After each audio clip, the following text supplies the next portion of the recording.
October the 22nd, 1844 was for many people the worst day of their lives. They had preached a message of hope about Jesus' soon return, and then all their hopes were dashed. Friends who had ridiculed them waited with fresh ammunition in the coming days. It was not an easy time to be a believer. The great disappointment was exactly that, a huge disappointment to those who had eagerly waited for Jesus' return. And while it caused a lot of embarrassment to those who had fervently preached it, all was not doom and gloom. Fervently believing in the return of Jesus, many of the believers acted practically so that their works corresponded with their faith. Some of them sold homes earlier in the year as they believed that they would not need them soon. Also, some of the farmers left their crops in the field, and one of these was named Leonard Hastings. He had a potato patch right here, and he believed in Jesus' soon return and thought that by digging his potatoes, it would be a denial of his faith.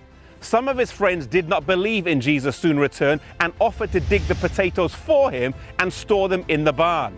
He was sure that he wouldn't need them, and by not digging them, he would proclaim his faith. Some said that the potatoes would rot in the ground, while others called him foolish. The autumn of 1844 was particularly mild, and when he finally dug his potatoes in November, he found he had some of the best potatoes he had ever grown. Some of his farmers in the area did not fare so well. You see, in that particular part of New England, there was a potato blight that rotted nearly all the potatoes that had been dug on time. He had a huge supply of potatoes, enough for himself and some of his neighbors who had called him foolish. In spring the next year, he was one of the few farmers who had seed potatoes due to the blight that happened the year before. He was then able to sell these at $4.50 a bushel, a huge price in that day. Leonard Hastings wasn't the only potato patch preacher. Silas Guilford, William Miller's brother-in-law, was another one. He planted a 22-acre field of potatoes here in upstate New York near Oswego in the spring of 1844. In the autumn, he didn't dig his potatoes and the snows came early.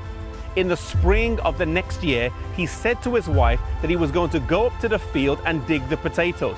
She pleaded with him not to, saying they had already been the joke of the town and they didn't need to give people another reason to make fun of them. Besides that, the potatoes would have frozen and they would have rotted in the ground.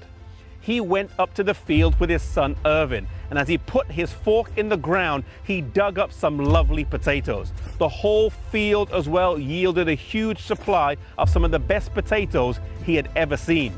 He was able to sell them for $4.50 a bushel, a huge price, pay off his mortgage, and have a good amount of money left over afterwards.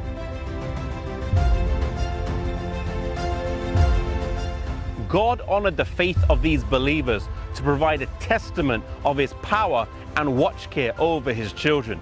Sometimes God allows hard times to come upon us, but we are never alone.